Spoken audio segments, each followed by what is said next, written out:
Buongiorno e bentornati, finalmente torniamo a fare un bivacco assieme perché era da un po' di tempo che non registravo video in bivacco.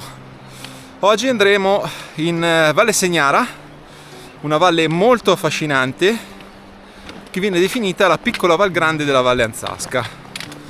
Per quale motivo? Ve lo spiego dopo, ma prima due cose.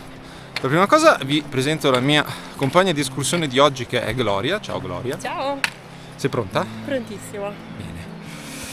E poi datemi giusto 2-3 minuti per darvi un consiglio su come risparmiare un sacco di tempo sul taglio del vostro prato. Oggi vi presento Handbot M9, il robot tecnologicamente avanzatissimo ad un prezzo decisamente accessibile per tutti che si installa in 5 minuti reali. È un robot semplicissimo, non ha fili perimetrali, si gestisce tramite una applicazione molto semplice e ben fatta. L'installazione in cosa consiste? Dovremo solo appoggiare la nostra base di ricarica, collegarla alla corrente, installare la nostra antenna RTK che rileverà il segnale satellitare GPS per dare una precisione al centimetro al robot. Una volta entrati nell'applicazione e dopo aver registrato il robot, inizieremo ad effettuare la nostra prima mappatura del giardino, che potrà essere eseguita manualmente oppure automaticamente tramite le videocamere presenti davanti al robot e il sistema di intelligenza artificiale. Potremo mappare non solo un giardino, ma ben 20 pezzi di giardino differenti con diverse programmazioni e diverse altezze di taglio. Una zona potremo tagliarla il lunedì, una zona potremo tagliarla il martedì con, ripeto, altezze dai 3 ai 7 cm di taglio, quindi tutto altamente personalizzabile. Le videocamere anteriori permettono anche di rilevare tutta una serie di ostacoli e di riconoscerli in modo intelligente, quindi una palla, una paletta, qualsiasi oggetto presente nel giardino verrà riconosciuto e verrà automaticamente schivato dal robot. Una volta completata l'operazione di taglio della nostra area di giardino, il robot tornerà alla base di ricarica per ricaricarsi, per poi riprendere la programmazione successiva.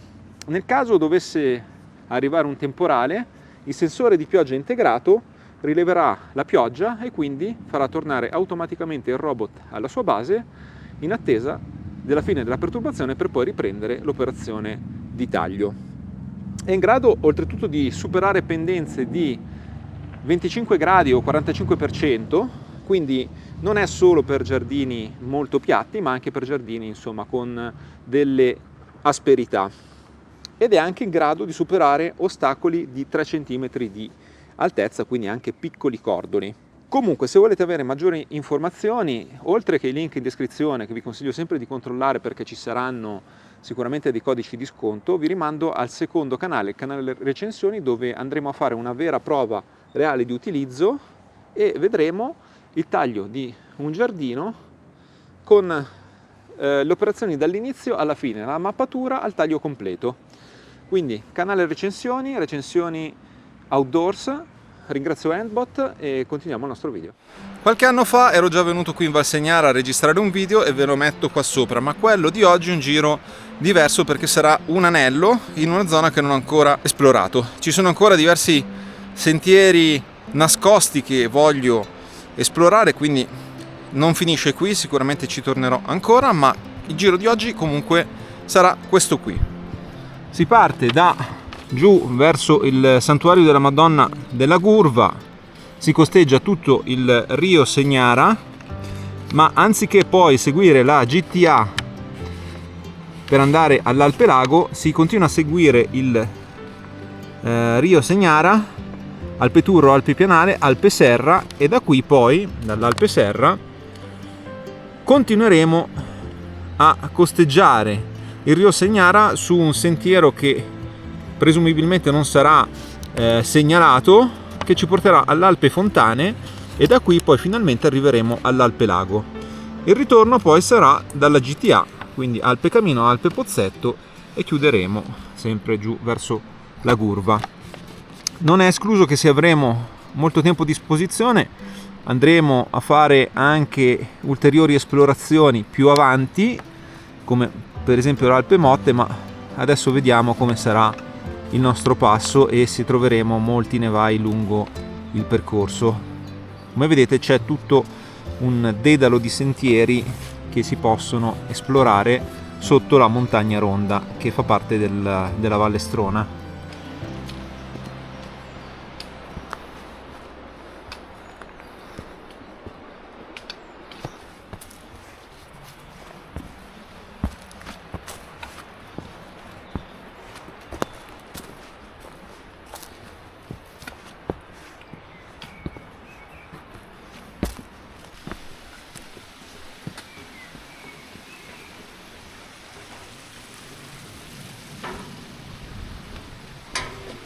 La Valle Segnara viene soprannominata la piccola Val Grande perché anch'essa ha le caratteristiche della wilderness, quindi è una valle molto isolata, non c'è gente che vive sostanzialmente, non c'è presenza antropica, non c'è nemmeno il segnale telefonico, non ci sono strade ed è periferica rispetto al resto della valle in quanto resta incassata tra queste cime che fanno un po' da custodi di questa valle, quindi Cima Ronda, Cima Scarpignano, Ovac e Pizzo Camino.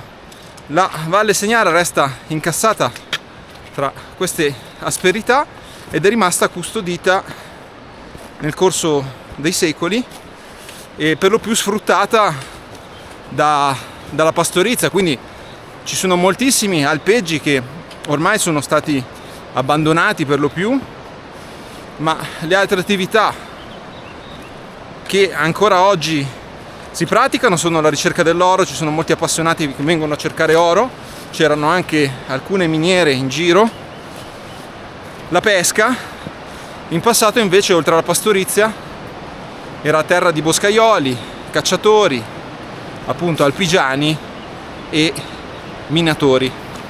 Vedete anche come la conformazione del percorso ricorda molto i trekking sul Rio Val Grande, quindi per lo più a strapiombo sul Rio Segnara che sta lì sotto e che costeggeremo praticamente per tutta la giornata di oggi.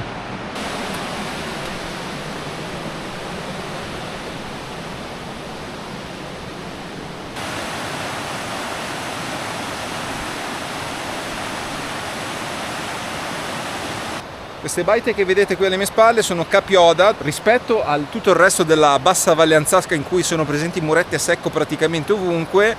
In questa parte della valle praticamente di muretti a secco se ne vedono ben pochi proprio perché i versanti sono molto ripidi, oltretutto poi la vegetazione si è ripresa tutto il suo spazio.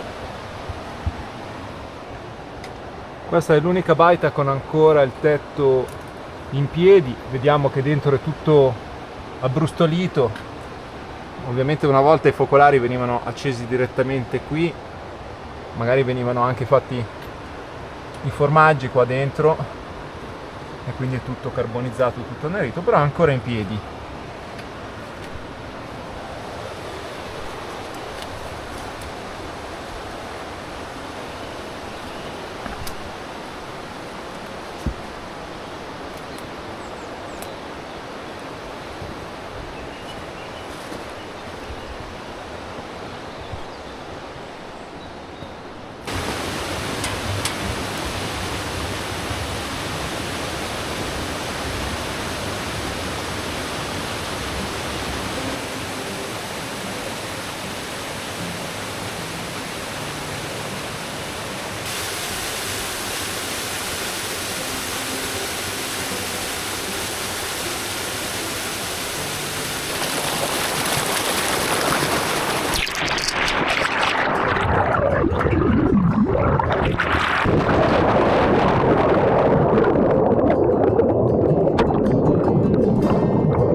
Su questa gola è presente un vecchio ponte che è sbarrato con un ramo all'ingresso e obiettivamente è sconsigliato perché insomma è un ponte molto molto vecchio e sicuramente instabile, si può passare tranquillamente da qua senza nessun problema.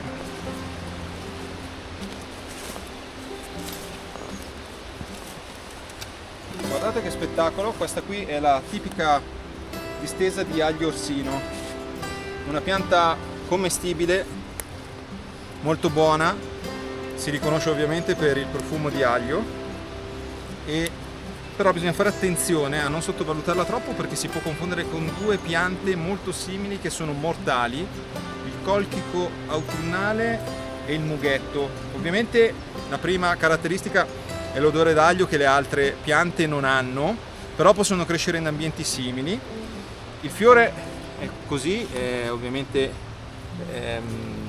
particolare, quindi lo possiamo riconoscere già dal fiore bianco e anche dalla consistenza della foglia, che è molto sottile, quasi setosa, mentre le altre hanno una consistenza diversa. Però insomma, quando lo raccogliamo facciamo sempre attenzione, mica che anche in mezzo magari c'è anche qualche altra foglia che non c'entra niente e ci manda dal creatore.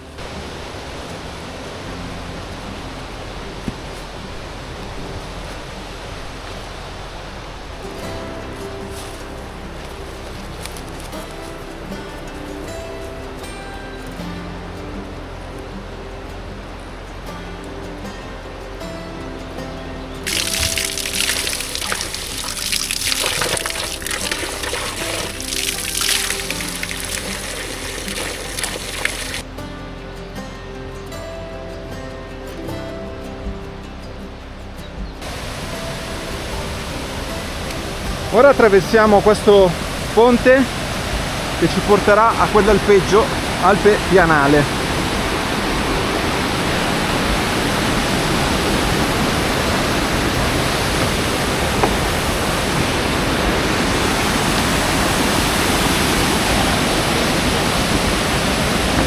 Lungo il percorso incontriamo tanti balmi, molto spaziosi anche, e qui abbiamo questo alpeggio ormai direi pressoché abbandonato. Sono praticamente baite ancora in piedi con tetti ancora in ordine, ma credo scarsamente frequentate. Sono tutte baite molto belle. Qui, oddio, sembra ancora in ordine in realtà. Non so se vengano ancora caricati questi alpeggi o se siano solo baite di supporto per i cacciatori. Di là invece ruderi, col tetto crollato, una posizione meravigliosa, però insomma non proprio facilmente raggiungibile.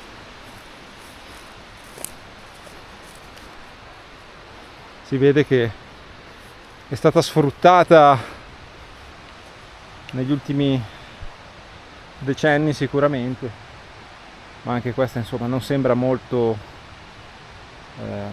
frequentata.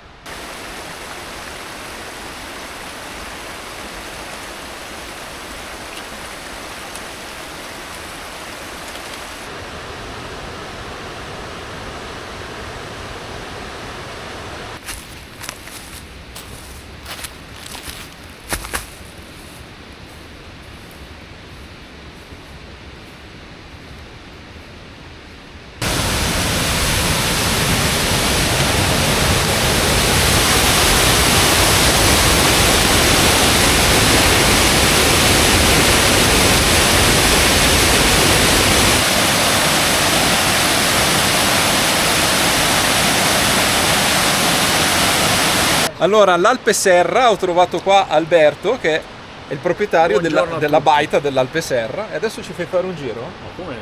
Dai, ci sono anche amici qua. Accompagnaci, facci vedere un po' la baita.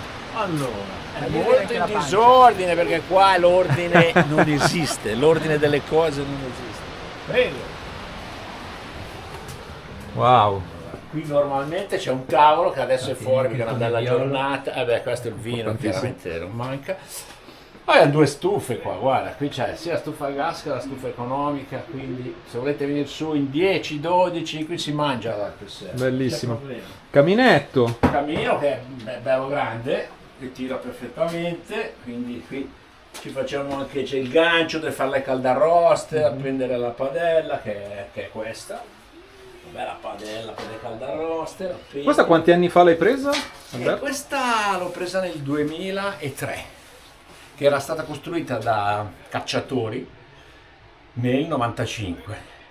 E quindi quando l'ho presa ancora perfettamente in ordine, abbiamo sempre cercato di fare una discreta manutenzione per quello che si può fare a 2 ore a piedi da dove si arriva con la macchina, però insomma, si respira l'atmosfera da baita da cacciatore comunque, questo si vede che è proprio sì, molto... qui vedi, tutte le corna appese, Sì. noi siamo come appendini, se vuoi salire... Sì, volentieri, vediamo anche sopra.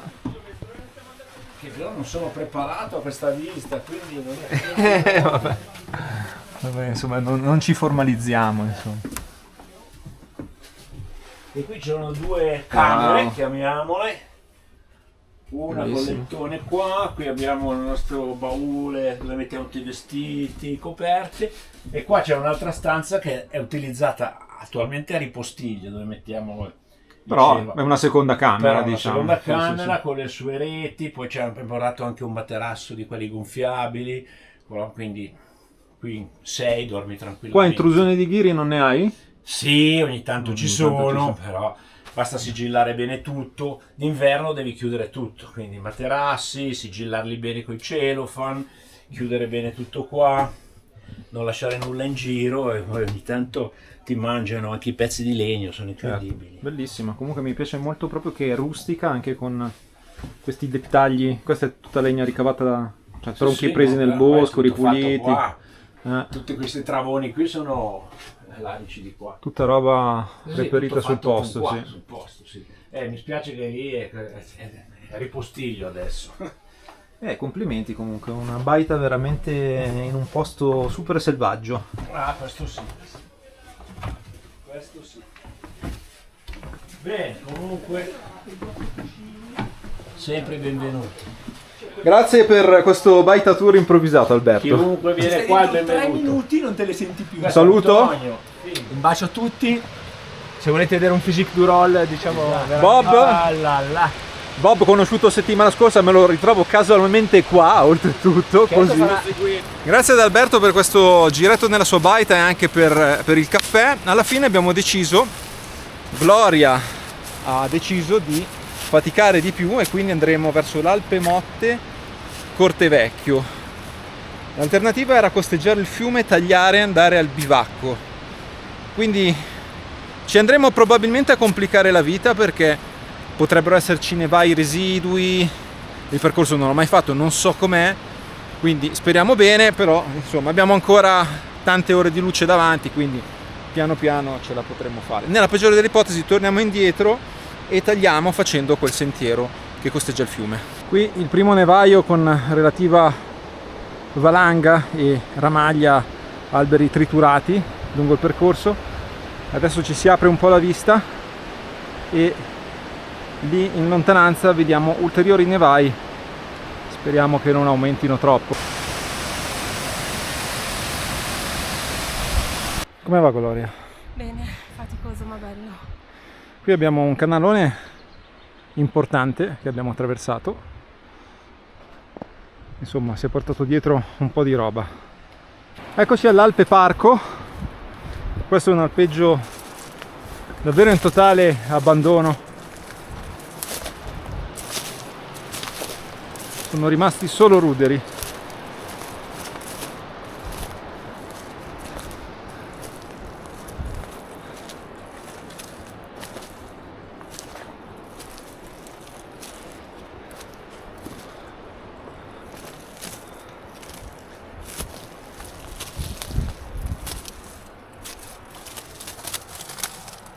Allora, siamo entrati in modalità ravanage e adesso abbiamo da superare quest'altro canale un po' difficoltoso. Adesso cercheremo di farci strada qua tra gli alberelli, le frane, e dobbiamo riprendere il sentiero poi dall'altra parte.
Siamo a quota 1440, mancano 100 metri per arrivare all'Alpe Motte e poi Alpe Cortevecchio. Adesso dovremo guardare questo passaggio e poi per andare all'Alpe Lago credo che si dovrà passare da quelle parti lì per poi girare dietro, credo.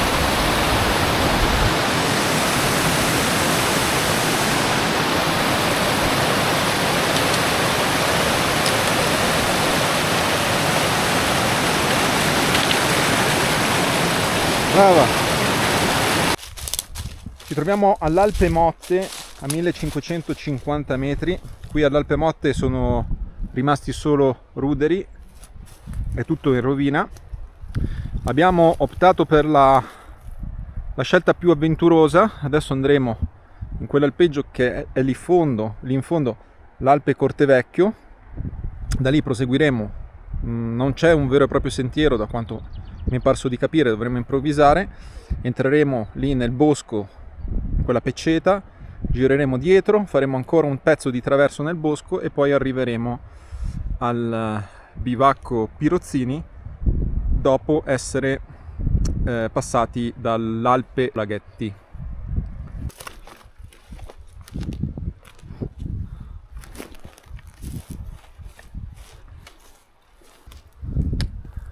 Ecco qui l'Alpe Cortevecchio, un alpeggio davvero molto suggestivo, ancora in piedi, grazie a Tetti Lamiera. Insomma, non proprio un piccolo alpeggio, già bello grosso.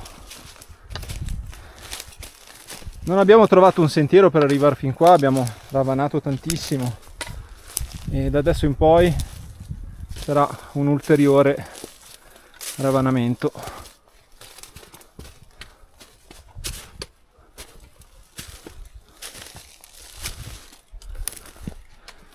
Wow.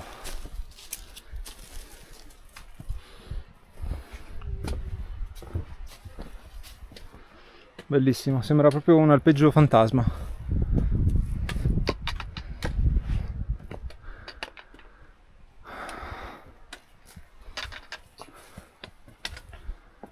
(1980), restaurata 1980. Viva la montagna!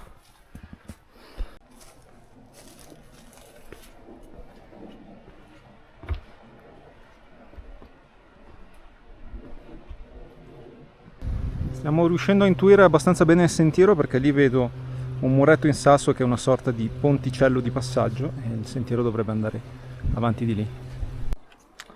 Ora stiamo attraversando questa pietraia molto complicata.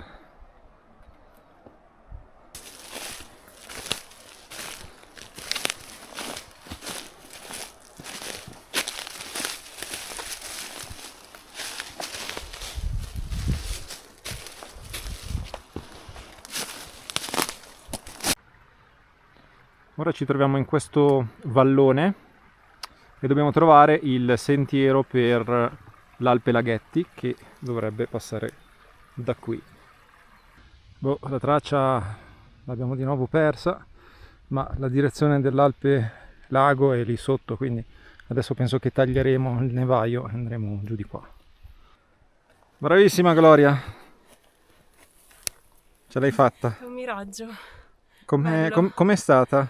Mortale, bella, la rifarei. Beh, Bello. ti ho fatto fare un giro impegnativo e lungo, in cui A c'era parte i sassi. tanto ravanamento, insomma, Bello, quindi bello. brava, bravissima. Questa è la bellissima baita degli Alpigiani qui all'Alpe Lago. Il bivacco è lì e non saremo soli, sembrerebbe che ci sia almeno un escursionista. Eccomi al bivacco Pirozzini, è un bivacco che si trova sulla GTA, quindi è un punto d'appoggio decisamente frequentato. È intitolato a un alpigiano, come del resto anche il bivacco Lanti. Qui in Vallenzasca si tende molto a dare importanza appunto alla figura dell'alpigiano, al quale si dedicano anche i bivacchi. Facciamo un giro, è stato recentissimamente risistemato, hanno rimesso in ordine le ante delle finestre, poi non so quali altri lavori siano stati fatti, comunque il bivacco in ordine, a materassi puliti, è molto bello. Ma al di là del bivacco, la cosa meravigliosa è proprio la sua posizione, perché è in questo grosso pianoro che è molto raro da trovare, perché è davvero vasto. Adesso con l'acqua di scioglimento ricorda moltissimo gli ambienti lapponi, con tutti i torrentelli e i ristagni d'acqua che si creano appunto in questa pianura, e proprio di fronte al bivacco scorre questo torrentello perfetto per potersi anche sciacquare e per far scorta d'acqua. L'Alpe Lago, come vedete, è tutto in rovina eccetto le baite degli alpigiani dietro che caricano ancora l'alpeggio. Queste qui invece sono ormai crollate praticamente completamente.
Polenta concia, concissima, omicida praticamente. più burro e formaggio che polenta. Questa sera in bivacco c'è una grande sfida Masterchef con i nostri due coinquilini. Mi presentate? Simone da Milano, giusto? Più o meno da Milano. Filippo, sempre dalla provincia di Milano. E Filippo. All'impresa. All'impresa.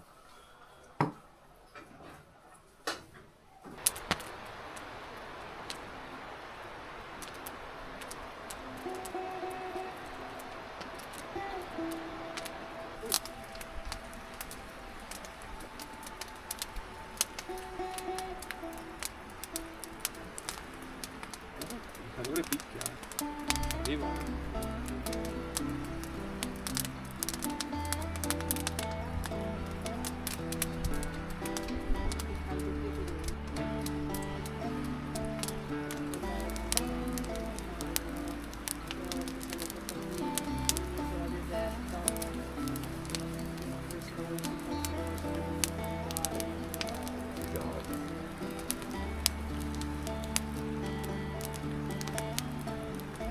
Pompa,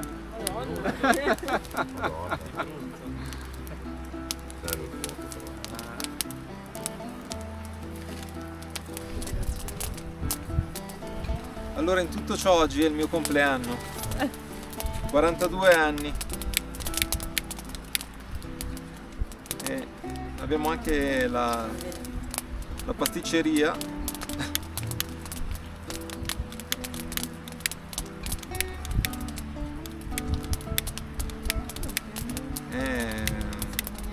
No, il vento devi coprirlo dall'altra parte. Se tieni tu che l'accendo io. Comunque la pasticceria ha provveduto a portare anche 2 torte. Cosa sono? Cheesecake queste o? Tiramisù.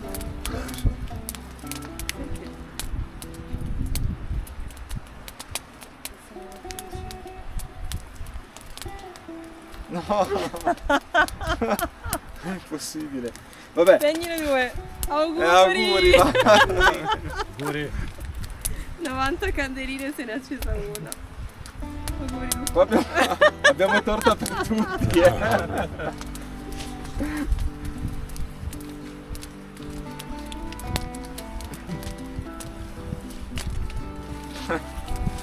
Eccoci entrati. Ma no.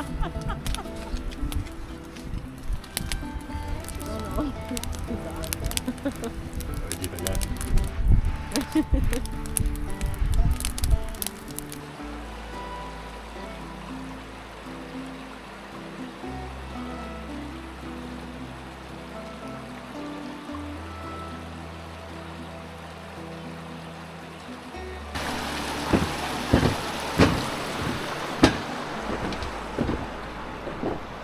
Siamo in ripartenza, oggi torneremo dal più classico sentiero della GTA.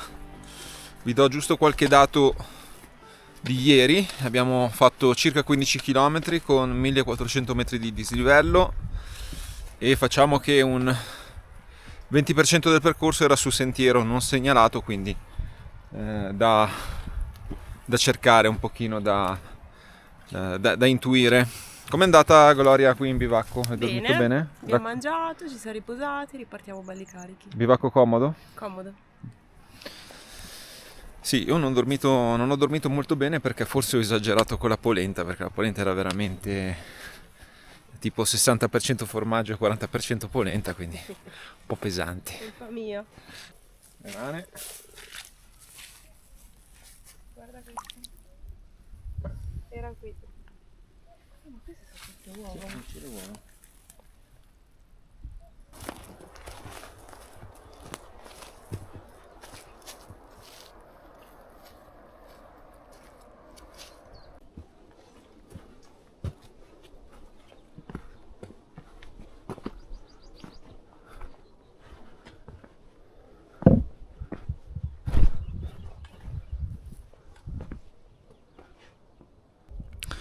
Eccoci all'Alpe Camino, dove adesso ci fermeremo per pranzare, e da qui si vede grossa parte dell'itinerario che abbiamo fatto ieri. Praticamente, vabbè, a grandi linee siamo passati da lì sotto, siamo poi risaliti attraversando quel nevaio lì per arrivare su all'Alpe Motte, là sopra. Poi dall'Alpe Motte siamo andati all'Alpe Cortevecchio, dall'Alpe Cortevecchio abbiamo girato dietro la montagna e poi superato, circumnavigato questa pecceta, abbiamo costeggiata tutta fino ad arrivare poi di là sotto l'Alpe Laghetti e poi l'Alpe Lago dove c'è il bivacco. Un bellissimo giro, molto selvaggio, in una zona davvero che si dicono che possa somigliare alla Val Grande, ma secondo me è una cosa un po' diversa, è un'altra cosa, però le caratteristiche sono simili, quelle dell'isolamento, dell'ambiente molto selvaggio, e praticamente non, diciamo che eccetto questo sentiero che fa parte della GTA, dall'altra parte difficilmente si incontreranno molti escursionisti. Se vi interessa vedere questa parte di sentiero della GTA, vi ricordo che ho fatto un video qualche anno fa che vi metto qua sopra, vi metto sotto in descrizione se volete rivederlo, e direi che ci possiamo salutare qua. Vi ricordo di iscrivervi al canale, mettetemi un like e un commento. Un saluto da me e da Gloria che sta esplorando l'Alpe Camino. Saluta. Ciao. Alla prossima. Alla prossima.